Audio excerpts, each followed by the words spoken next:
Baik, halo Bapak Ibu, teman-teman sekalian.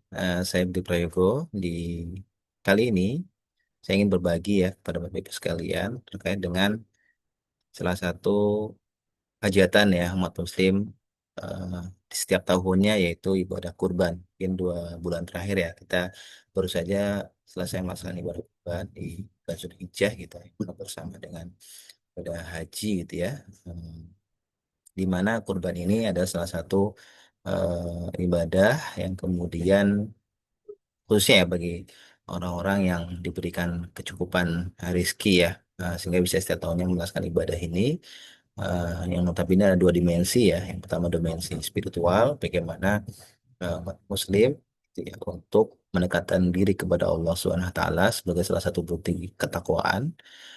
Dan dimensi sosialnya adalah bagaimana kita berbagi ya kepada orang-orang di sekitar kita yang mungkin jarang yang merasakan daging kurban gitu ya, atau daging gitu dari hasil sembelihan hewan yang kita kurbankan.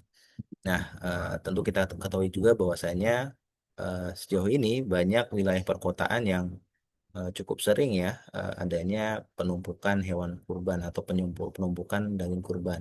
Sementara ada beberapa wilayah-wilayah ya, khususnya di pelosok gitu ya, jarang sekali masakan daging kurban, mungkin sedikit gitu ya. Sehingga harapannya mungkin ada hal baru yang kemudian digagas oleh beberapa lembaga sosial ya, atau lembaga masyarakat, yang mana mereka memberikan sarana ya, bahwasanya masyarakat Muslim bisa juga beribadah kurban dengan akad wakalah ya, mewakilkan kurbannya kepada lembaga tersebut ya, kemudian disalurkan ya kepada masyarakat atau fakir miskin yang notabene jarang ya merasakan daging kurban, khususnya di saat momentum-momentum Idul Adha seperti itu. Nah, sehingga ada beberapa kurban digital gitu yang disebut ya, beberapa lembaga tersebut ya memberikan fasilitas kurban digital. Nah, oleh sebab itu tentu ini menjadi salah satu sarana kita ya, di aspek dimensi sosial, agar adanya pemerataan daging kurban pada masyarakat-masyarakat di luar sana yang mungkin jarang merasakan daging kurban, sehingga merasakan dampaknya, dampak dari kebermanfaatannya lebih luas, lebih maksimal ya dirasakan oleh banyak orang. Nah, tentu kita juga perlu adanya rambu-rambu ya ketika memilih kurban digital ini. Nah, oleh sebab itu, saya coba ingin berbagi, ada beberapa rambu-rambu yang bisa menjadi acuan ya, Bapak Ibu sekalian dan teman-teman, ketika ingin memilih platform kurban digital. Yang pertama, bagaimana Bapak Ibu terus memperhatikan ya terkait dengan kejelasan akad ya, adanya transparansi transaksi ya, kemudian bagaimana Bapak Ibu juga melihat syarat hewan kurbannya ya.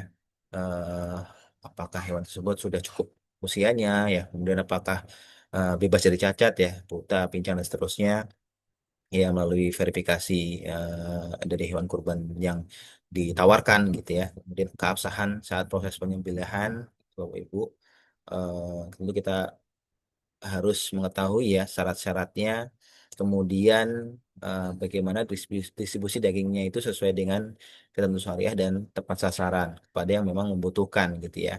Kemudian yang keenam, bagaimana pengelolaan dana ini jauh dari instrumen ribawi ya, baik penggunaan rekening banknya gitu ya, maupun ketika ada platform saat kelebihan dana ya dikembalikan kepada mukorib. Kemudian yang ketujuh, terkait dengan sertifikasi dan pengawasan lembaga berwenang. Nah, ini juga penting ya Bapak Ibu sekalian, agar kemudian saat kita memilih kurban digital itu bisa tetap sesuai dengan rambu-rambu syariah tadi. Nah, rekomendasinya adalah bagi para pekurban digital gitu ya, mungkin tahun depan gitu ya, dengan memilih kurban secara digital, harus selektif ya dalam memilih platform kurban digital ya, memilih platform yang berizin resmi gitu ya, serta mempunyai track record ya saat pelaksanaannya mengacu pada 7 rambu-rambu tadi gitu ya.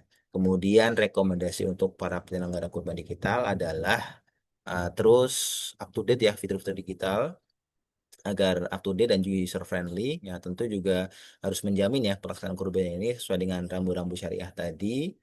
dan secara rutin ya berkonsultasi kepada pihak Kementerian Agama atau regulator lain ya yang kemudian berwenang dalam proses layanan kurban digital ini. Nah, terakhir kepada Kementerian Agama atau para regulator lainnya, harapannya terus melaksanakan audit ya terhadap lembaga dan juga platform kurban digital ini gitu ya, agar sesuai dengan kepatuhan, baik itu kepatuhan secara aturan secara umum ya hukum positif maupun aturan secara syariah.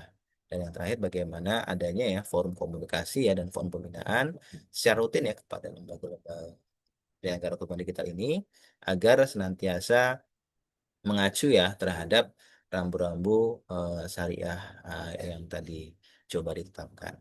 Nah, mungkin itu Bapak Ibu sekalian dan teman-teman, semoga bermanfaat ya untuk kemudian bisa berkurban digital yang ingin baik ingin mencoba maupun yang sebelumnya pernah menjalankan kurban digital. Terima kasih. Assalamualaikum warahmatullahi wabarakatuh.